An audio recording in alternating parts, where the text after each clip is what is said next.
La filosofía nace como práctica, no como discurso, especulación o construcción del sistema teórico, sino como transformación de uno mismo a través de ejercicios espirituales, el diálogo, la meditación, la contemplación, el retiro, el examen de conciencia. Los estoicos, los cínicos, los epicúreos fueron escuelas para vivir la filosofía en común y aprender juntos lo que importa. Cómo habitar plenamente el presente. Cómo refinar una percepción no utilitaria del mundo. Cómo prepararse para la muerte. Cómo salir de uno mismo y prestar atención a los demás. Es decir, laboratorios experimentales de formas de vida, lugares de experiencia. Con el triunfo del cristianismo se produce un giro y una escisión. De un lado queda el saber teológico y de otro los ejercicios espirituales o monásticos.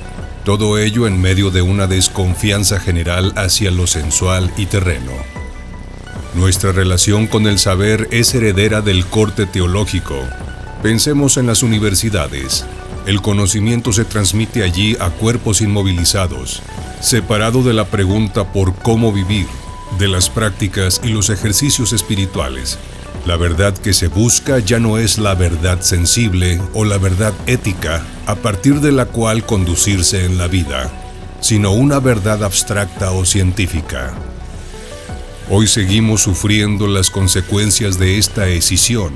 Consumimos autores, libros y festivales de pensamiento como materia de discurso, forma de erudición o simple postureo, pero luego recurrimos cotidianamente a los manuales de autoayuda, las terapias y el mindfulness para tratar de vivir mejor. Los discursos se separan de las prácticas y los ejercicios espirituales ya no apuntan a la transformación del sujeto, sino más bien a su estabilización, relajar, desconectar, aliviar, en un mundo que se nos ha vuelto ilegible e ingobernable. Pero la fuerza de los libros no está realmente ahí, sino en la narración de un proceso de conocimiento en el que está en juego la autotransformación de un sujeto. El camino hacia el conocimiento consiste en practicar un aprendizaje manifiestamente interminable, cuya culminación denota una vida impecable, es decir, una vida vivida deliberadamente, en un mundo que es a la vez atroz, espléndido y enigmático. La filosofía como experiencia vital deserta de las facultades y las academias y reaparece por el lado de los hombres de conocimiento, también conocidos como brujos. Una sabiduría que no es teórica o discursiva, sino vital y encarnada. Lo que se enseña no son discursos, sino reglas de conducta para llevar una vida fuerte y clara, en medio de una realidad que nos debilita, nos dispersa, nos embota. Un arte de la atención. La claridad es fuerza. Vivimos impecablemente cuando estamos presentes en lo que hacemos, cuando nuestras decisiones son precisas, cuando nos hacemos cargo de nuestros actos. Son disposiciones éticas que van a contracorriente de las tendencias dominantes de nuestra sociedad.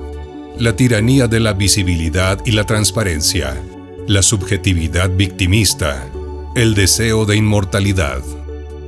El guerrero no es soldado de ninguna guerra, sino alguien que pelea a cada momento y en cada gesto por mantenerse impecable contra las fuerzas que quieren arruinar cualquier ejercicio de autonomía, de la atención, de la percepción o del sentido. El primer desafío que se le plantea a un guerrero en camino es aprender a parar el mundo y ver. El mundo solo es una descripción que nos contamos unos a otros desde que nacemos hasta que morimos. Los que se adhieren a la versión normal de la realidad se vuelven miembros de la sociedad. Esa versión se vuelve sólida como una roca. Las cosas son así. El guerrero tiene que cambiar su idea del mundo, darse a sí mismo otra percepción, aprender una nueva descripción de las cosas. Pero como suele suceder, este efecto causa que el aprendiz se defienda. Tiene un miedo atroz a perderse si deja de contarse el mismo cuento una y otra vez. El maestro, en su desafío, trata de interrumpir la descripción del mundo que se hace el aprendiz para ayudarle a ver. A veces se comporta tierno y otras veces despiadado. Golpea mediante la magia y el humor, tratando de ablandar sus certezas con payasadas, burlándose de la torpe fidelidad que el aprendiz tiene hacia lo que solo es una versión de la realidad, la risa como ejercicio espiritual. Estos shocks son técnicas del no hacer. El no hacer es interrumpir la descripción que nos hacemos normalmente del mundo. Solo se ve cuando se pierde el punto de apoyo en la idea del mundo que se tenía, pero uno es capaz de rehacerse y recobra la confianza. La duda, la vacilación del sentido, la crisis de la presencia son ocasiones para el desplazamiento vital de la percepción, pero hay que reponerse de los golpes, levantar un mundo después de que se nos haya caído el antiguo. El riesgo es quedar quebrado entre dos mundos, sin manera de afianzarse a uno u otro. No solo el mundo es una descripción que nos hacemos, nosotros también. Todo el rato estamos contándonos unos a otros el cuento de quiénes somos. Nos presuponemos, nos damos por hechos y nos confirmamos unos a otros. Nuestras vidas se vuelven demasiado ciertas. Es que yo soy así. Es que tal persona es asá. De ese modo exprimimos el mundo. Agotamos nuestras relaciones y nos aburrimos mortalmente.